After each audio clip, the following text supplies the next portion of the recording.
Democratic system അനുസരിച്ചിട്ട് ഏറ്റവും കൂടുതൽ പവർഫുള്ളായിട്ടുള്ള ഒരു സാധാരണ പൗരനാണ്. ആ ഒരു പവർ പ്രയോഗിക്കാൻ പറ്റുന്നൊരു ദിവസമാണ് ഇന്ന്. അപ്പോൾ അതുകൊണ്ട് തന്നെ ആലപ്പുഴയിലാണ് ഷൂട്ടിംഗ് എങ്കിലും ഞാൻ വന്ന് ചെയ്ത് അവരും വെയിറ്റിംഗ് ആണെങ്കിൽ തന്നെയും ഞാൻ പറഞ്ഞ് ആകെ ഒരു ദിവസമാണ് നമുക്ക് ഏറ്റവും പവർഫുള്ളായിട്ടുള്ള ഒരു ദിവസം കിട്ടുന്നത്. അപ്പോൾ അത് നമ്മൾ വിനിയോഗിക്കുക എന്നുള്ളതാണ്. അതൊരു പ്രിവിലേജാണ്. പ്രതീക്ഷകൾ നമുക്ക് അവർ ഒരുപാട് വികസനങ്ങൾ പറഞ്ഞിട്ടുണ്ട് എല്ലാവരും. അതൊക്കെ നടന്നാൽ ആ പ്രതീക്ഷകൾക്ക് മങ്ങൽ ഉണ്ടാവില്ലെന്നർത്ഥം. ആളുകളോടൊക്കെ എന്താണ് പറയാനുള്ളത്? ആരോട്? വോട്ട് ചെയ്യാൻ വരുന്ന എല്ലാവരും നമ്മളെ പോലെ തന്നെ. നിങ്ങൾ വോട്ട് ചെയ്താ? ഇല്ല, ചെയ്യണം. അപ്പം നിങ്ങളുടെ പ്രതീക്ഷ തന്നെ ഞങ്ങൾക്കും. താങ്കളുടെ 3 സഹപ്രവർത്തകർ മത്സരരംഗത്തുണ്ട്. ആരൊക്കെയാണ്? കൃഷ്ണകുമാറും സുരേഷ് ഗോപി, മുകേഷ്.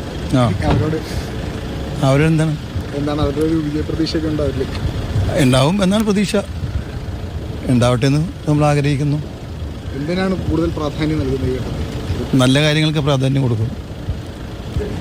ആരെന്ത് ചെയ്താലും നല്ല കാര്യങ്ങളായിരിക്കണം. നമുക്കെല്ലാവർക്കും ആവശ്യമുള്ള കാര്യങ്ങൾക്ക് വേണ്ടിയിട്ട് പ്രാധാന്യം കൊടുക്കുക എന്നുള്ളതാണ്. എല്ലാവരെയും സംരക്ഷിക്കണം. ഞാൻ ഒരുപാട് കാര്യങ്ങൾ ചെയ്യാനുണ്ട് നമ്മുടെ നാട്ടിൽ, നമ്മുടെ രാജ്യത്ത്. ഒരുപാട് കാര്യങ്ങൾ അവർ ചെയ്യാമെന്ന് പറഞ്ഞിട്ടുണ്ട്.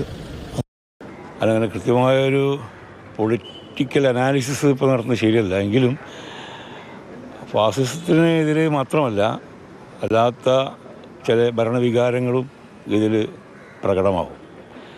ജനങ്ങളുടെ ഭരണത്തോടുള്ള സമീപനം വ്യക്തമാക്കുന്നതാണല്ലോ തിരഞ്ഞെടുപ്പ്. അപ്പോൾ ഭരിക്കുന്നവർക്കുള്ളൊരു താക്കീതും കൂടി ആവാൻ സാധ്യതയുണ്ട്.